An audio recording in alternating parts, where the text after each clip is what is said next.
आज का बाइबल का वचन राजा का दूसरा ग्रंथ अध्याय 2 वचन 1 और 6 से 14 और आज का सुसमाचार सन्मति के अनुसार अध्याय 6 वचन 1 से 6। राजाओं का दूसरा ग्रंथ अध्याय 2 वचन 1 और 6 से 14।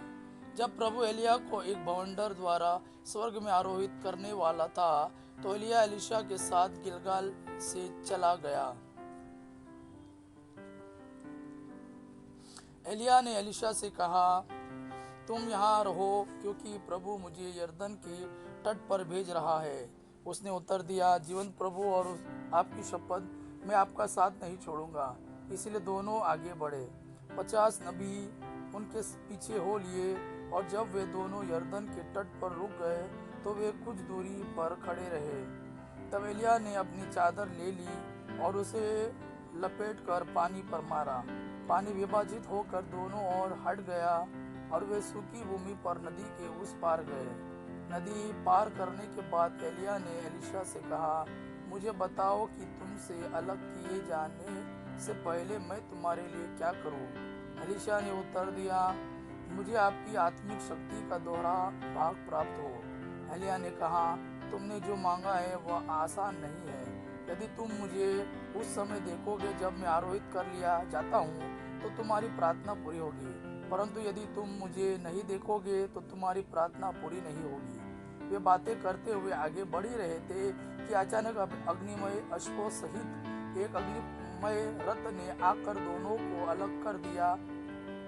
एलिया एक भवंडर द्वारा स्वर्ग में आरोहित कर लिया गया। एलीशा यह देखकर चिल्ला उठा, मेरे पिता, इजराइल के रथ और घुड़सवार।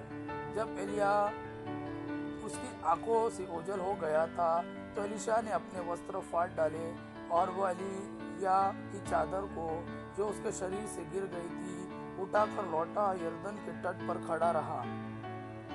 उसने एलिया के चादर से पानी पर चोट की जो विभाजित नहीं हुई। यह बोला, एलिया का प्रभु ईश्वर कहाँ है?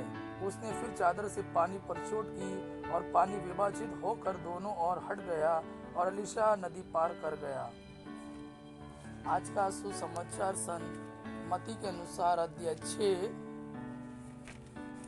वचन 1 से 6। सावधान रहो, लोगों का ध्यान आकर्षित करने के लिए अपने धर्म कार्यों का प्रदर्शन न करो, नहीं तो तुम अपने स्वर्गीय पिता के पुरस्कार से वंचित रह जाओगे। जब तुम दान देते हो तो इसका ढिंढोरा नहीं पिटवाओ। ढोंगी सभागृहों और गलियों में ऐसा ही किया करते हैं जिससे लोग उनकी प्रशंसा करें। मैं तुम लोगों से यह कहता हूँ, वे अपना पुरस्कार पा चुके हैं। जब तुम दान देते हो तो तुम्हारा बायां हाथ यह न जानने पाए कि तुम्हारा दायां हाथ क्या कर रहा है। तुम्हारा दान गुप्त रहे और तुम्हारा पिता जो सब कुछ देखता है तुम्हें पुरस्कार देगा। ढोंगियों की तरह प्रार्थना नहीं करो।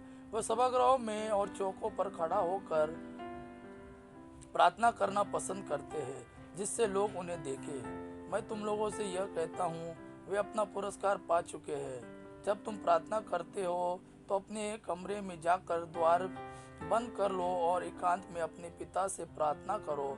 तुम्हारा पिता जो एकांत को भी देखता है तुम्हें पुरस्कार देगा। यह प्रभु का वाणी है। प्रभु को धन्यवाद। अब्बा पिता की महिमा और पुत्र यीशु का प्रेम आप पर सदा सर्वदा बना रहे। आमीन।